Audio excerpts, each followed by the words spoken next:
제목은 코로나19 속 살아있는 유산 싱가포르의 경험입니다.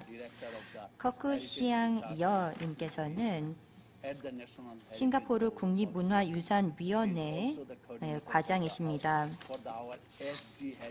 그리고 Our SG Heritage Plan의 코디네이터를 맡고 있습니다. 2018년부터 2022년까지 싱가포르의 문화유산 분야에 대한 폭넓은 전략이 바로 이러한 헤리티지 플랜인데요. 발표 부탁드립니다. 네, 좌장님 감사합니다. 우선 이치캡 그리고 유네스코 방콕 사무소 측에게 웨비나를 준비해 주신 점에 대해서 감사의 말씀 전합니다. 싱가포르에서의 경험을 여러분과 공유하도록 하겠습니다. 우선 싱가포르 상황에 대해서 잠시 말씀을 드리겠습니다. 싱가포르는 다른 국가들과 마찬가지로 코로나19에 큰 영향을 받았습니다. 싱가포르의 첫 코로나 확진 사례는 연초에 발생했습니다. 그에 따라서 사회적, 문화적 및 각종 사업 활동에 엄격한 제한이 가해졌습니다. 소위 말해서 서킷 브레이커 기간이 발동하였는데요. 2020년 4월 1일에서 6월 1일간의 서킷 브레이커 기간 동안 업무 및 활동이 엄격히 제한되었습니다. 사업 활동도 또 중단이 되고 불필요한 외출은 삼가하고 음식 및 생필품 구매 등 필수적인 경우만 외출하도록 하였습니다. 저도 마찬가지로 4월 초부터 재택근무를 했는데요. 이로 인해서 저를 포함을 한 무형문화유산의 다양한 분야의 분들 영향을 받았습니다. 다양한 축제, 의례 등이 또 취소가 되고 또 연기가 되었기 때문입니다. 그래도 다행인 것은 6월 초부터 단계적 완화가 지금 단행이 되고 있고 많은 사업장들이 내일 사업을 재개할 예정입니다. 그래서 상당히 이제 앞으로 좀 더 긍정적으로 보고 있는데요. 그런데 제 발표에서는 4월에서 6월 사이에 다양한 제한이 가해졌던 그 시기에서의 모습에 대해서 말씀을 드리도록 하겠습니다. 그 과정에서 이런 어려움 속에서도 공동체들은 회복력을 보여왔습니다. 어떻게 하면 함께 기념을 하고 관행을 연행해 나갈 수 있는지 고민을 하면서 다양한 디지털 수단들을 활용해 왔습니다. 마을이라든지 또한 문화 축제들도 다 마찬가지였습니다. 다양한 이런 축제나 내지는 기념 현장들이 이렇게 영향을 받았습니다. 왜냐하면 해당 장소들이 접근이 제한되었기 때문입니다. 여기에 이 사진을 보시면 부활절 그 주말이죠. 성금요일 예배 모습입니다. 보통 천주교 미사를 또한 예배를 위해서 많은 신자들이 대규모로 모이게 되는데 이 올해는 그렇게 하지 못했습니다. 그래서 미사나 예배는 온라인상으로 스트리밍이 되었고 집에서 이 예배 내지는 미사에 참여를 하게 되었습니다. 그리고 그 외에도 이 해당 기간 4월에서 6월 동안에는 또 다른 행사들이 영향을 받았습니다. 그중 하나가 청명절입니다. 이 청명절 축제에서는 가족들이 성묘를 하게 됩니다. 소묘라고도 표현을 하는데 이 가족들은 조상들 또 선조들의 산소를 돌보고 정리하는 그런 작업을 하게 됩니다. 하지만 폐쇄가 되거나 내지는 각종 엄격한 제한 때문에 이렇게 산소를 방문할 수가 없었습니다. 그래서 디지털한 수단들을 활용을 하기에 이르렀는데요. 집단 성가도 온라인 스트리밍으로 진행을 하고 또 제수 같은 경우에도 전자적인 방법으로 주문을 해서 올릴 수 있게끔 했습니다. 상당히 혁신적인 방법이었죠. 그다음에 타밀 신년 4월 14일이었습니다. 이 타밀 신년 기념 의식 보통 힌두교 가정들이 함께 사원을 방문을 하고 기도 의례를 수행을 하고 함께 가족이나 지인 집을 방문해서 세시 음식으로 기념을 하였는데 올해는 그렇게 하지 못했습니다. 그래서 여기도 나와 있다시피 힌두 가정들은 직계 가족만 함께 간단히 식사를 하였습니다. 지인 집이라든지 다른 친지를 방문하지 못하는 그런 상황이었기 때문에 이렇게 직계가족만 간단하게 식사를 하고 디지털 소통 수단 등을 이용을 해서 친지와 연락을 하였습니다. 그뿐만 아니라 힌두 사원들 중에서도 혁신적인 방법을 활용을 한 바 있는데요. 온라인 푸자의식을 신자들을 위해서 진행을 하기도 하였습니다. 이 4월에서 6월 사이 또 다른 축제 행사가 있었습니다. 베삭데이입니다. 즉 부처님 모신 날인데 통상적으로 불교 신자들이 불교 사찰에 모여서 대규모 기도, 법회도 하고 또 각종 법요식을 진행을 하게 되는데요. 여기 좌측의 사진에도 나와 있다시피 이러한 의식을 치르게 됩니다. 그런데 다른 축제들과 마찬가지로 이 베삭데이 같은 경우에도 직접 물리적으로 만나는 것이 아닌 온라인 방법들을 활용해야 했었습니다. 그래서 이를 극복하기 위해서 어떤 뭐 대화라든지 명상의 시간 등을 온라인으로 진행을 하고 또 공동체 일원들이 온라인상에서 기도 모임을 갖는 등의 방법으로 대체가 되었습니다. 앞으로 다음 장표들은 이제 어떤 사례 요구를 말씀을 드리고자 하는데요. 라마단 투게더 캠페인이라는 그 이니셔티브에 대해서 말씀을 드리고자 합니다. 올해 4월에서 5월까지가 이 라마단으로서 성스러운 한 달이죠. 이 이슬람교도들에게는 매우 성스러운 그런 한 달로서 여러 공동체에서 다양한 행사를 개최하게 됩니다. 사회적 또 문화적 관행들 그리고 가족과 공동체 간의 연대를 강화하는 그런 행사이기도 한데 모스크가 폐쇄가 되고 또 각종 바자르나 행사가 취소가 됨에 따라서 더 이런 가족들이나 어떤 친지들이 함께 이런 행사에 참여하지 못하였습니다. 그래서 이번 달에 저희 국립문화유산위원회에서 라마단 투게더 캠페인을 실시를 하였습니다. 라마단 투게더 캠페인을 통해서 이런 이슬람 공동체의 유대감을 고취하고자 하였고요. 그뿐만 아니라 이 플랫폼을 활용을 하여서 라마단에 대한 정보를 비이슬람 공동체를 대상으로도 좀 더 인식을 제공하고자 하였습니다. 그래서 문화에 대한 인지를 하도록 이런 대표 웹사이트도 마련을 하였고 소셜미디어도 널리 활용을 하였습니다. 그래서 이 캠페인을 통하여서 라마단에 대한 다양한 정보와 또 관행에 대한 그런 상세 정보를 제공을 하였습니다. 온라인 행사 링크들도 있었고 각종 기록물이라든지 또 동영상, 라이브 스트리밍 등을 링크를 통해서 참여하고 확인할 수가 있었습니다. 몇 가지 예를 한번 드려보도록 하겠습니다. 온라인 콘서트도 개최하였습니다. 집에서 이런 온라인을 콘서트를 개최를 하였고 이 전통적인 이런 음식을 어떻게 요리할 수 있는지에 대한 라이브 방송도 있었습니다. 또 이프타 투게더라는 그런 행사도 있었는데요. 라마단에서 이제 금식을 마치는 그런 행사인데 라마단에 대한 또 대화 이것이 문화적으로 어떤 의미가 있는지 그리고 어떤 문화의 내용으로 구성이 되어 있는지에 대해서 공유를 하였고 온라인상에서 함께 금식을 마치는 시간을 가졌습니다. 캠페인이 진행이 되는 동안에 이해하기 쉬운 그런 간단한 바이트 사이즈 정보 등을 제공을 하여서 말레 유산 및 문화에 대한 이해를 도모를 하였습니다. 페이스북이나 인스타그램과 같은 소셜미디어도 널리 활용을 하였습니다.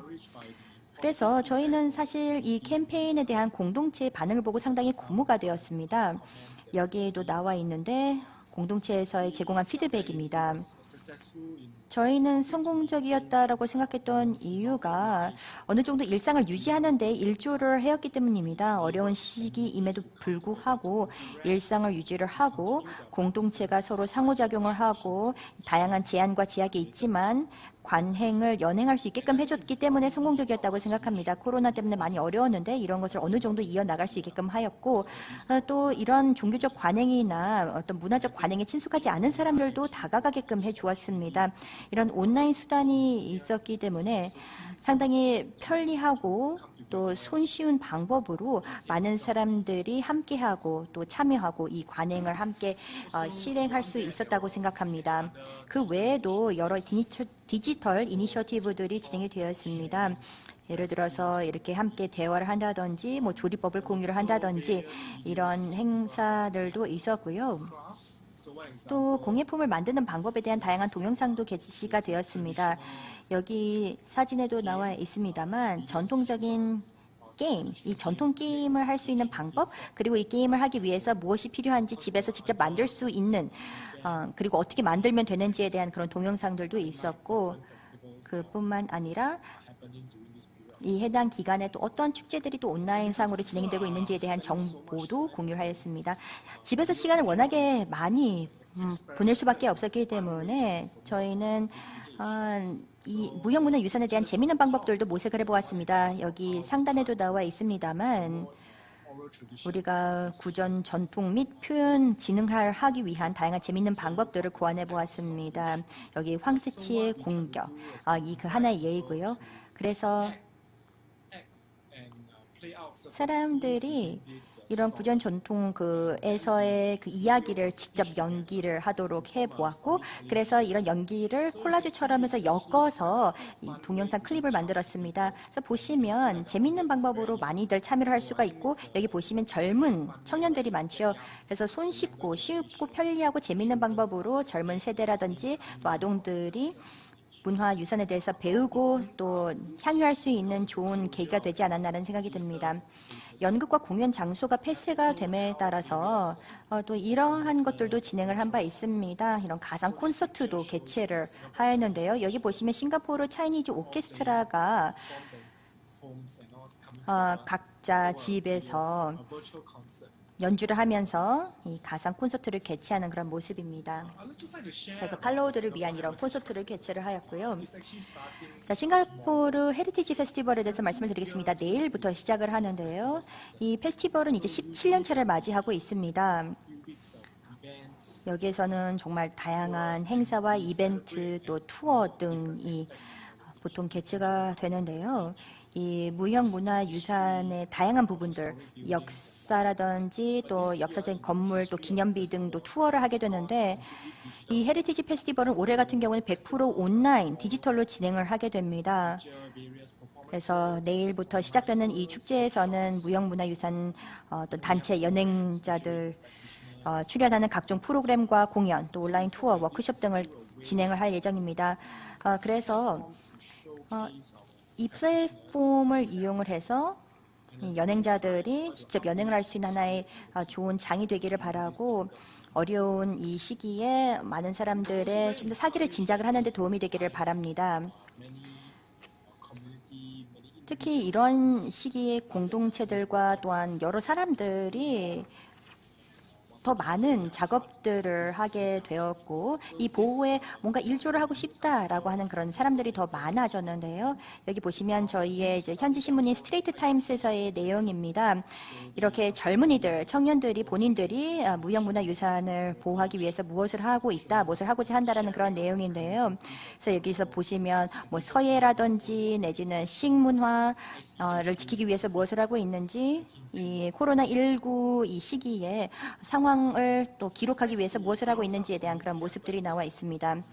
풀뿌리에서의 다양한 노력들이 전개가 되고 있지만 그뿐만 아니라 이 해당 시기를 기록하기 위해서 여러 노력들이 또 기관 차원에서도 진행이 되고 있습니다. 상당히 전례 없는 그런 시기이기 때문에 싱가포르 국립박물관과 국립도서관위원회에서도 이 코로나19 의 면모들, 그리고 그 영향이 어떠한지에 대해서 기록을 하고자 하고 있습니다. 그래서 대중들로부터 다양한 자료와 사진을 수집을 하고 있습니다. 문화적 또 사회적인 그런 삶이 어떤 영향을 받았는지에 대해서 자료를 수집을 하고 있는데요. 여기 보시면 지금까지 수집된 사진 자료 몇 가지를 보여주고 있습니다. 여기에 보시면 이 호커 거리입니다. 보통 이런 호커 거리에는 많은 사람들이 가득 메우고 있는데 지금 보시다시피 이렇게 텅텅 비어 있습니다. 테이크아웃으로만 또 갖고 가는 경우들이 대부분이고요. 그래서 상당히 특유의 전례 없는 그런 상황이고, 그래서 이런 부분들을 기록을 하고 이 부분에 대해서 앞으로 후대에서도 이해를 하고 또 어떤 과정을 겪게 되었는지에 대해서 기록을 남기고자 합니다. 그리고 문화유산이 회복력이라든지 사회적 연대를 이런 어려운 시기에 제고하는 데 어떤 역할을 했는지에 대해서도 계속해서 이것을 전달을 하고자 하고요. 마지막 장표입니다. 저희가 이 기간에 관찰했던 바에 대해서 몇 가지 말씀을 드리도록 하겠습니다. 이렇게 어려운 시기, 즉 위기 시 무형문화유산이 사회와 또 공동체를 연대하는 데 있어서 중요한 역할을 수행한다라는 점입니다. 물론 무형문화유산이 갖고 있는 물리적인 상호작용을 대체할 수는 없습니다. 이것도 매우 중요합니다만 이 팬데믹을 통해서 우리가 깨달았던 바는 공동체들이 계속해서 연행을 지속할 수 있는 또 다른 방법들이 있고 찾아야 된다는 것입니다. 디지털 플랫폼이 있기 때문에 우리로서는 여러 가지 또 기회의 창이 열렸는데요. 새로운 집단과도 리치아웃을 할 수가 있고 또 물리적인 거리가 갖고 있는 그런 제한도 극복할 수가 있었습니다. 즉 웨비나, 오늘의 웨비나처럼 여러 사람들이 함께 거리적인 차이가 있음에도 불구하고 이렇게 모였다시피 말입니다. 하지만 다른 집단이 일부 소외가 될 수도 있습니다. 디지털 수단이 없다거나 컴퓨터를 잘 조작하지 못하는 자들, 다른 디지털 툴에 대한 접근을 하지 못하는 자들은 또 소외가 될 수가 있습니다. 그래서 이런 디지털에 상당히 의존을 하게 될 경우 또 다른 집단이 이 과정에서 소외가 될 수 있다는 점도 기억을 해야 합니다. 이 코로나19 상황에서 우리가 또 느꼈던 바는 변화하는 이런 상황에 또 적응해 나가야 된다라는 점입니다. 그래서 공동체가 이런 디지털 기술을 어떻게 포용을 하고 디지털 변혁을 어떻게 포용을 하고 이런 일상을 어느 정도 유지를 하기 위해서 어떻게 적응해 나가야 되는지에 대해서 또 깨달았던 시간이었습니다. 상황은 아직은 불확실합니다. 그리고 전 세계적으로 또 싱가포르에서도 지금 상황이 계속해서 다르게 또 전개가 될 수가 있는 상황이기 때문에 꾸준하게 이 팬데믹이 우리 문화유산에 어떤 영향을 미치는지에 대해서, 즉 향후 몇 개월 내지는 수년 동안 무형문화유산에 어떤 영향을 미치는지에 대해서 관찰 분석을 추가로 해야 될 것이고 우리의 이런 각종 보호 조치가 공동체들이 이런 상황을 극복을 하는데 어떻게 또 조정돼야 되고 또 변화해 나가야 되는지에 대한 그런 노력이 필요하다고 생각합니다. 자, 이것으로 발표를 마치겠습니다. 경청해 주셔서 감사합니다.